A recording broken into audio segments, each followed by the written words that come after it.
Good morning, Twitch.tv. Good morning to YouTube as well. And, of course, good morning, Mini Motorways. We are off to Zurich for today's daily challenge, which will see us have absolutely no roundabouts and a whole bunch of busy destinations. What is the... Wait, Mini Motorways. We haven't been here all week, and I come back to this? Ugh. Oh, it's awful. Oh, God. Oh, it is Friday. We are here. Actually, finally, horrendously, Mushbrains was here first. Good morning, Mushbrains. Thank you for being with us. Oh my goodness, my friends. It has been a week. I said that to myself on Tuesday, and then I realized, oh God, it's Tuesday. And you know, it has continued to be a week. A roundabout would be nice right about here, but we can't have any, so instead we'll take these reds and run them up and over and along into here, and this will all be fine. Do I sound okay? I don't know. I sound a little weird in my head, but I can't, I don't know if that's just the headphone volume or me not having done this since Tuesday. Oh, God. Anyway, it's probably fine. It's presumably okay. Dear Lord. So yeah, we got these reds, they swing around here, these blues come into here. This will be totally fine until one or the other of these businesses deigns to round itself, at which point we'll be screwed. But, you know, that's the problem for future Goog. It'll be fuck. It'll be fuck.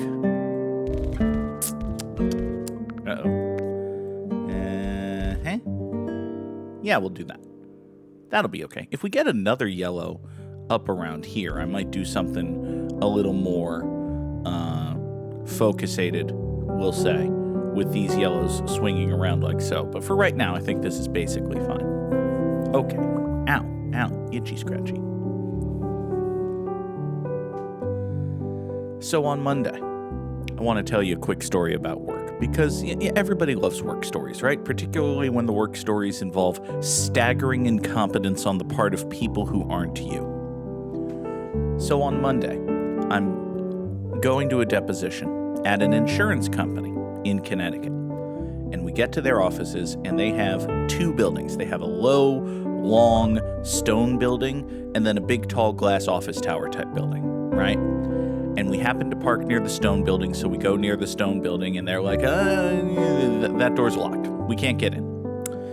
Incidentally, we've got, these blues here are fine. This red up here is a bit of a pain, but we can just do that, at least for right now. In the future, we might need to more aggressively figure out how to get, like, this red onto this or something, but for right now, at least, this will be... Actually, I don't think this will be okay for right now. Are you going to be okay? Single red house trying to catch up with the increasing demands of a red business? I don't think you're going to be okay. I think actually this is bad. Huh. Okay. Well, let's do something about it then. We'll start by swiping this blue here, and... is this just a blow-up everything situation? I kind of think like this might be a blow-up everything situation, but I also think that might kill me. Let's try it. Fuck it. Fuck it, comma, we ball. The best way to play Mini Motorways, I guess. I don't know. That doesn't sound like a very good way to play Mini Motorways, but it's what we're going with. So, we're going to start with this up here, because this makes all the sense in the world to me. And then, we're probably going to have to do other stuff. For instance, we only have the one bridge, so we kind of have to get these white houses going off in this direction now. Which is, bad.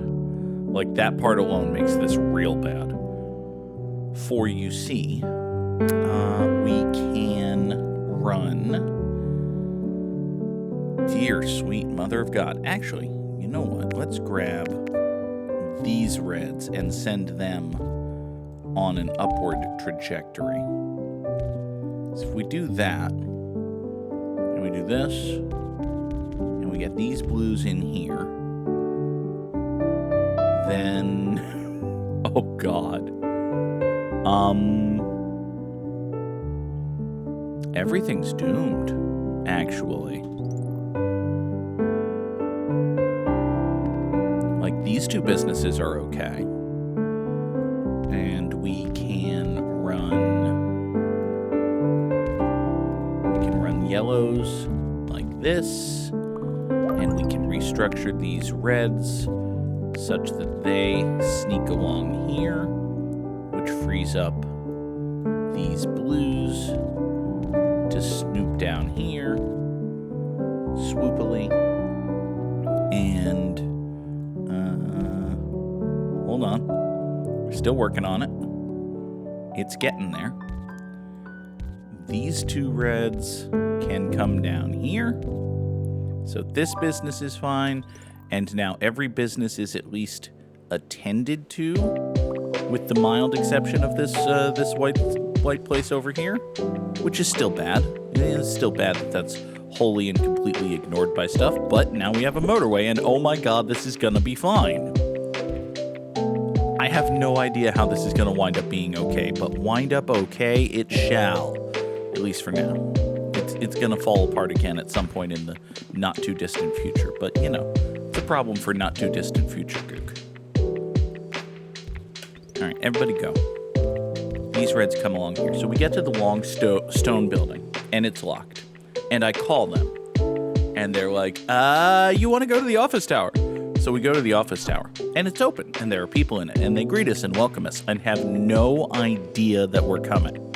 And, like, we're not a subtle operation when we go to a deposition. Like, I've got a whole bunch of shit, and the court reporter's got a whole bunch of shit, and I was training a guy, and that guy, wait for it, had a whole bunch of shit.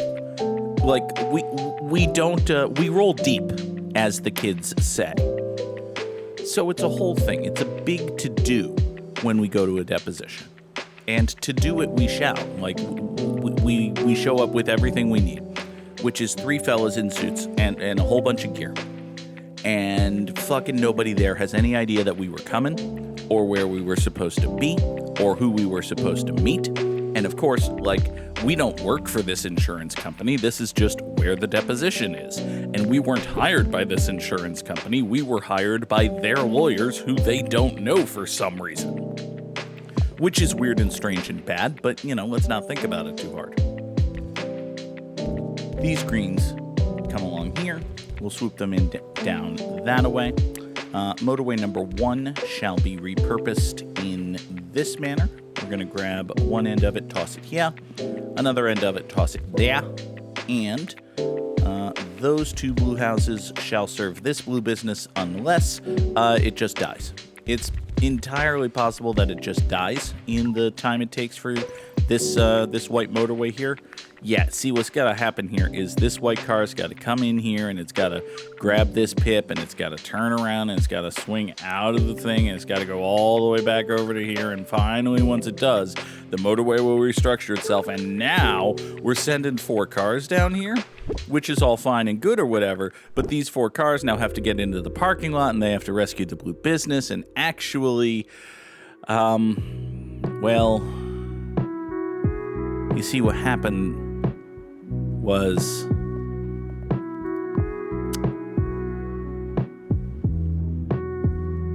so 250 is not a particularly high number. I feel like I might be drowning in the mix just a little bit. We can blame the poor performance on the fact that I was drowning in the music mix, right? Bottom 25% in the world. Literally outdone by Samurai Sam by a factor of 14 or something like that. I don't know, 16. I think Sam did 16 times better than me. 16 and change, actually. So, well done, Sam.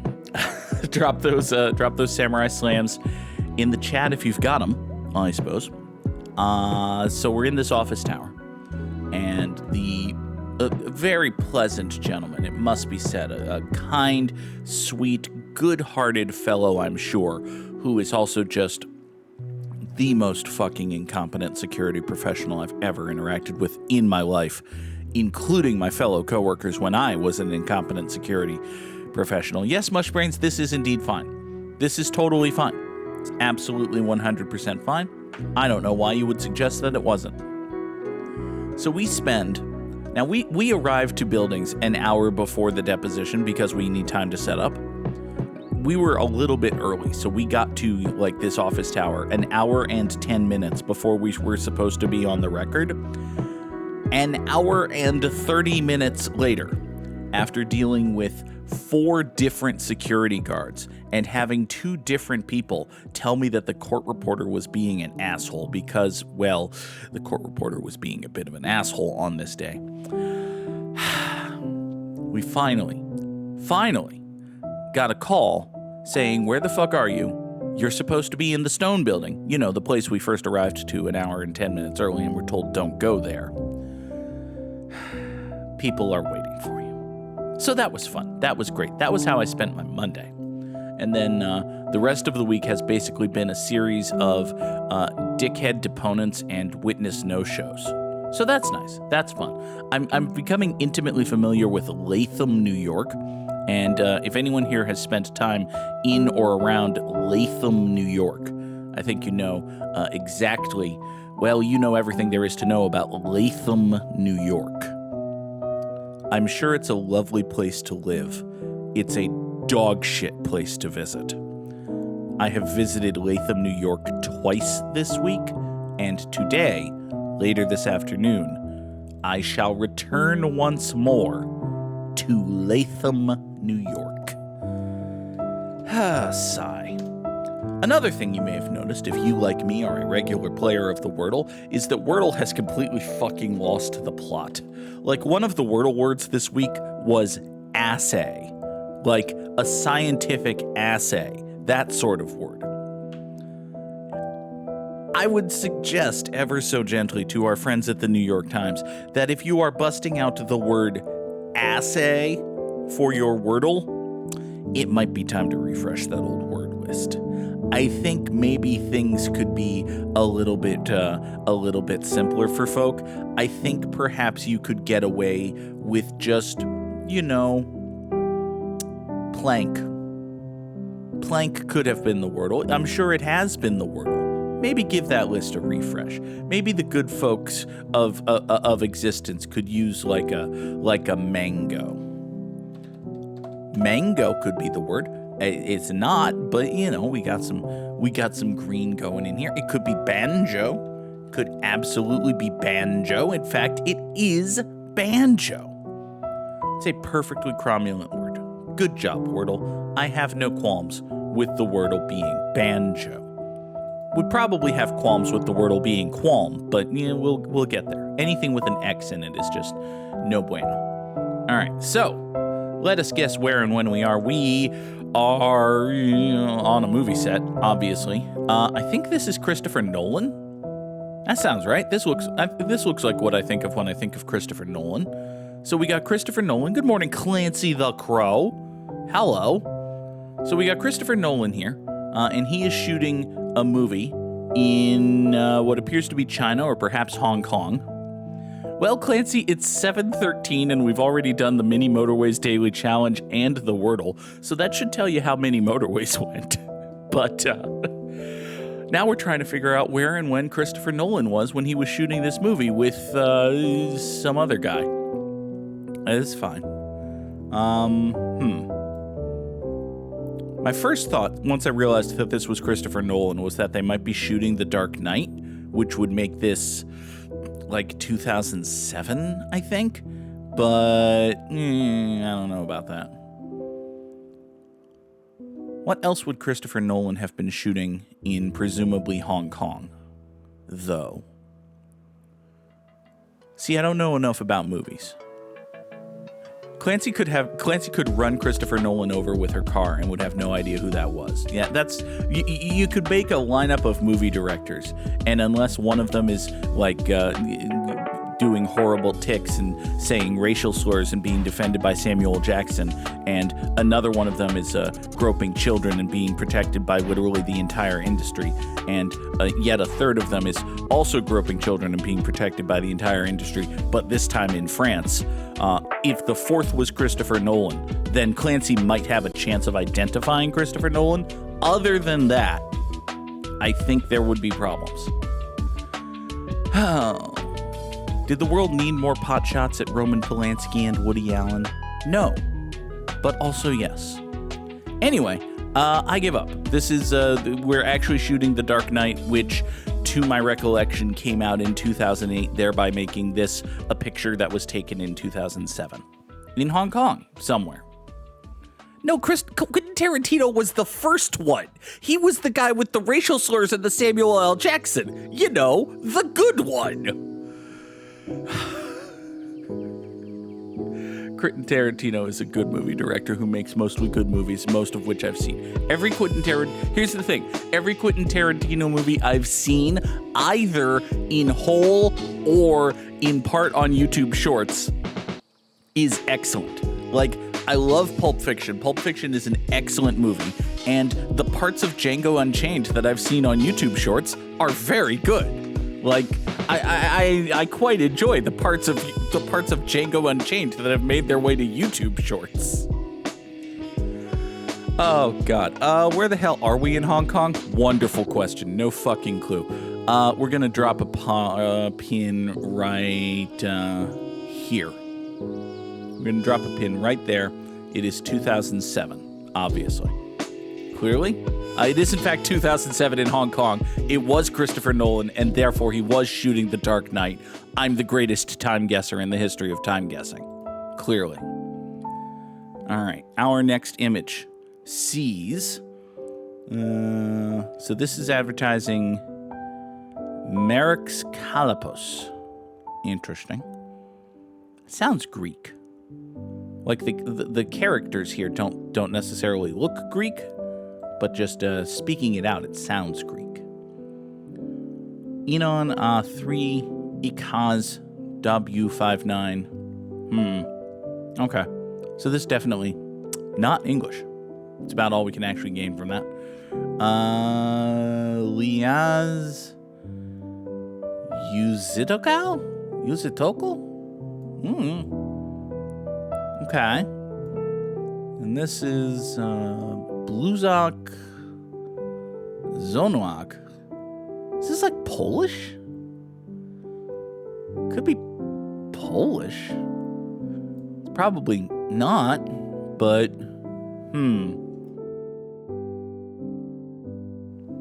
I did get the movie and everything. Not going to be as successful here, I don't think. What does this building have to say for itself? Oh, this looks exceedingly Greek. All of this here. Okay. All right. We're gonna play this hunch, for lack of a better anything to do, and suggest that this is. Oh man, I can't decide if this is probably Greece or probably Poland, and I really shouldn't try to just do a geographic midpoint between Greece and Poland, given that Greece is like here and Poland is like way the hell up here, and there's a lot of geographic between the geographic midpoint there. So I don't know. We're probably not in Montenegro, which is basically the geographic midpoint between Greece and Poland. Incidentally, the geographic midpoint between Greece and Poland is the title of the episode, but only because the daily challenge went so short that I couldn't say anything, funny. Oh well. And Poland. There. I've typed up the tentative title of the episode. Actually, the phrase "the tentative title of the episode" would make a decent title of the episode, but we're not getting that meta today. Oh, let's see here. Yeah, I'm zooming in on this sign again, hoping that it'll pop something in my Andre. Or, I don't know, man. Oh, God. All right. Given the whole crumbly, war-torn bombliness of this, I'm just going to guess that it's Poland. They went through some hard times. There was badness. We're near Warsaw or Krakow. Yeah, we're near Krakow. There, that's closer to Greece. Just in case I'm wrong and it's actually Greece. This is Krakow, Poland, 1949. Obviously. As Budapest, Hungary, 1957. That's functionally the same thing. It's like almost identically the same fucking thing when you think about it. You know, when you really stop to smell the roses and ban the spam bots and think about stuff, it's basically the same thing. Next.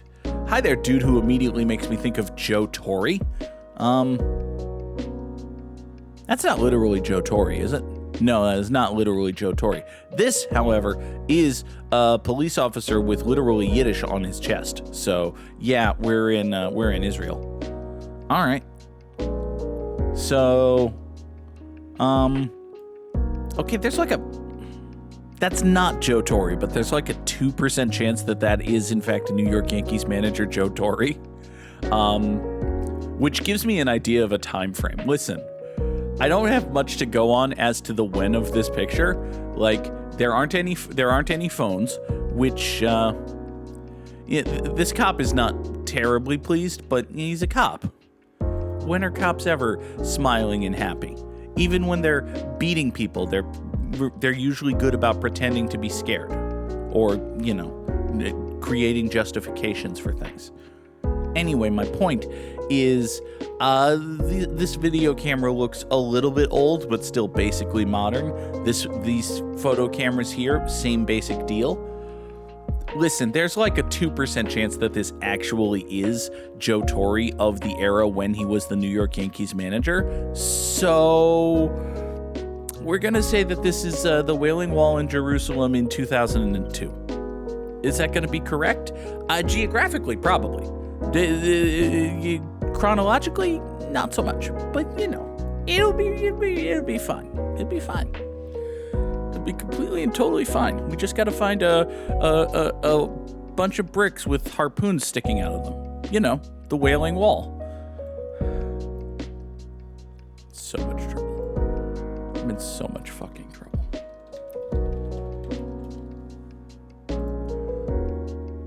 Oh, God. We're at High Tech Industries campus. I somewhat doubt that. We are in... Man, I don't know shit about Jerusalem geography. Are we near the King David Hotel? Probably not. Yeah, I give up. We're right here. We are somewhere in Jerusalem in 2002. Yeah? Yeah? We are somewhere in Jerusalem in 1993.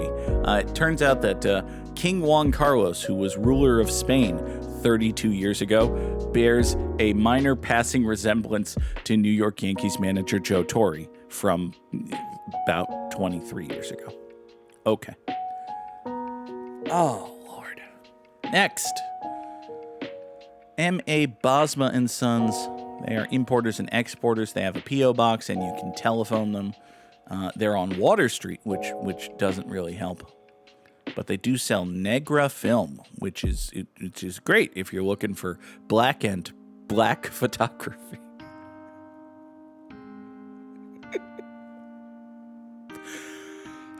Crack me up. As long as, if there's only going to be one person who thinks it's funny, at least it's me. But hey, this sign here is actually helpful. This Chebib Conifer, that you do general merchandise at the corner of Branch and Water in Monrovia, which is the capital of Liberia. Amazing. All right. So we're like there. This is Water Street. So yeah, we're at the corner of Branch and Water in Monrovia. When? Wonderful question. Just such a stunningly good question. 1940? 32? 56? You know, I saw this kid's hat, and I thought maybe 40, and then I thought a little bit more about this kid's hat, and I said 32. But now I see this kid's jeans, and it's like 71. Yeah, this is 1973. Okay, that's the final answer. We're locking it in. Now, Liberia is Western Africa. I don't remember where, but fortunately, Africa only has so much west going to it. Hey. So here's Monrovia. Now we just got to find Branch and Water, which, you know, it's not the biggest city in the history of the world. We might not actually find that. We're not going to literally look at every single street corner in this African capital city. That's going to take a minute. Was it Branch and Water or Broad and Water? I already forgot. It was Branch and Water. A shame, because I found Broad Street and I got excited for a moment. But no. Sadly, no. All right, there's Clay and Horton. I don't know anyone who lives on Horton Avenue, but someone must. I heard that one time. There's Jollitown Road and Coleman and Cheeseman. Sadly, there's no corner of Coleman and Cheeseman. They run parallel to one another. Yep, I already give up. We're going to drop a pin on corner of Cheeseman and 17th, actually, in Monrovia. You know, Mushbrains, it's not the best name for it. We're just moving on. It was, in fact, 1980, and it turns out that we should have gone a little bit more north and west. But, hey, you know, we did generally fine. I'll take 8,300 every time through. You absolutely take 8,300 every time through. Now, we are at the Optiker Runke. Great, awesome, amazing. I love that for me. This is also the Pshorbran. Sure. Everybody knows about the Pshorbran.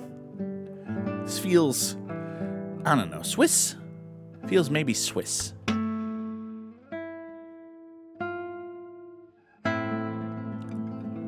Let's see here. I don't suppose we can glean anything from these license plates. Not really. They are definitely not American, but, you know, so is Pshorbran.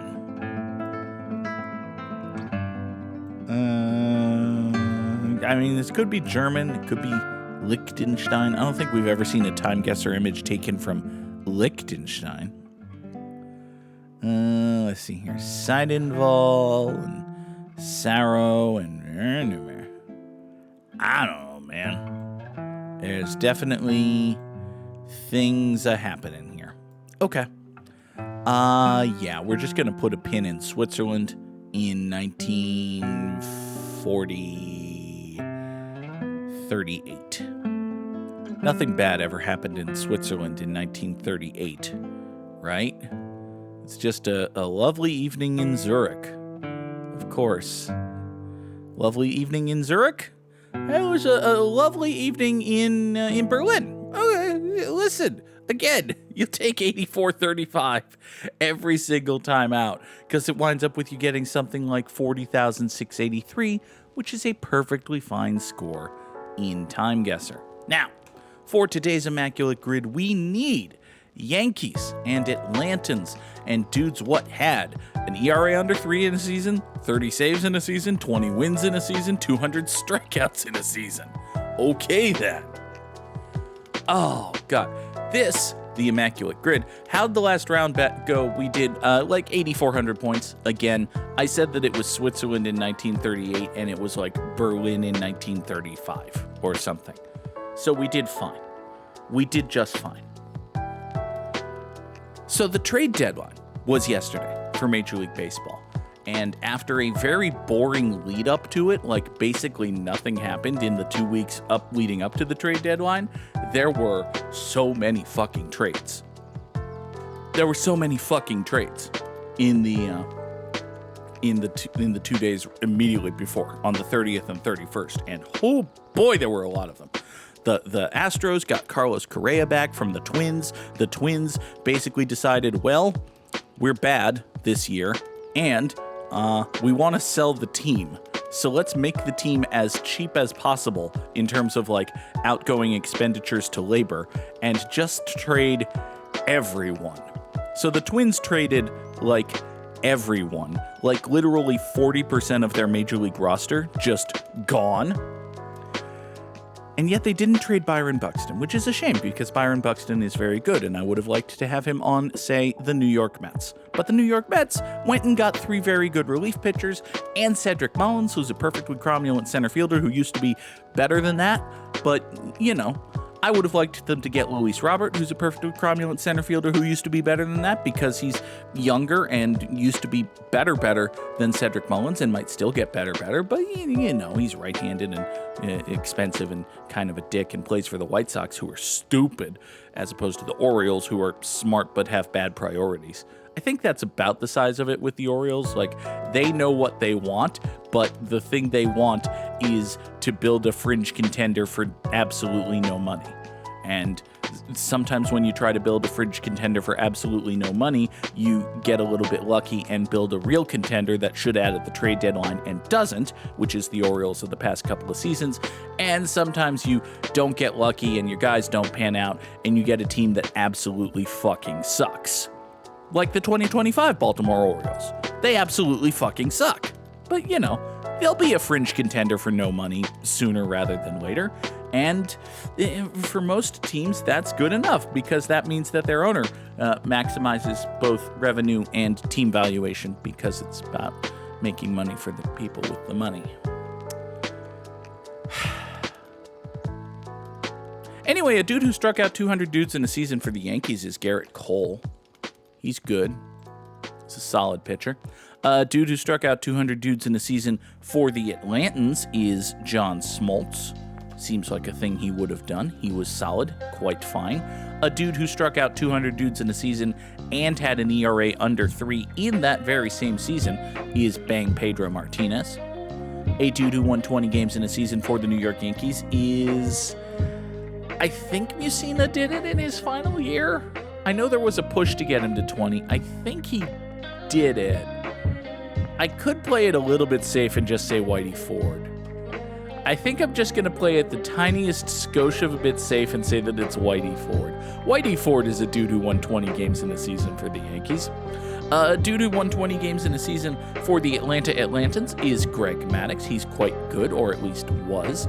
A dude who had 20 wins in a season and an ERA under 3 is also Bang Pedro Martinez, but we'll say Randy Johnson. Randy Johnson's a dude who had a 20-win season and an ERA under 3.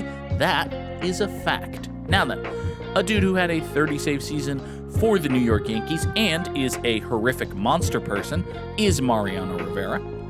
A dude who had a 30-save season for the Atlanta Atlantans and is a horrific monster person is John Rocker. And a dude who had an ERA under 3 in a season, had 30 saves in a season, and as far as I know, is a perfectly fine dude. I don't know anything about him as a dude other than he's a white professional baseball player, and demographically speaking, that's a little is Eric Gagne. And friends, that, for once, is an actually immaculate grid. We did one thing well. We did one thing well today. Hooray! All right, that is going to do it for us here today on Good Morning Mini Motorways. Folks, here is the deal. I have to be, as previously stated, in Latham, New York this afternoon. Now, on Wednesday, I was in Latham, New York for a deposition in this divorce. And the attorney there, the witness did not show. And the attorney told me that on Friday, she has another deposition scheduled in the same divorce, and she never expected the Friday witness to actually show up. She expected the Wednesday witness to show. The Wednesday witness did not show. So we're going into this deposition today under the expectation that the witness is not going to show up, which means I'm going to show up an hour early, I'm going to set up all of my gear, and then I'm going to be there actually working for like 10-15 minutes, and then I'm going to pack up and go home. If that's the case, then we will absolutely play Dragon Age: the Veilguard later tonight on stream, because I'll be getting home like well before 5 o'clock. I'll have plenty of time to get ready and all of that stuff, and it'll be totally fine. So if everything goes to plan, which ironically is that it won't go to plan. The plan is that it won't go to plan, basically. If it goes to the plan of no plan, then we will plan for Dragon Age: the Veilguard later tonight. If, for some horrible stroke of luck, people actually adhere to their commitments and do the things they said that they would do, then we won't, because I'll be working and I'll be in Latham, New York for several hours. But nobody wants that, right? You don't want that. I don't, well, I guess it would be fine. My point is, as always, check the Discord. We will be back either later this evening for Dragon Age: the Veilguard, or Monday morning at 7 o'clock Eastern for another edition of Good Morning Mini Motorways. Until then, thank you all as always for being here. Have a wonderful day, and this is the end screen. Bye!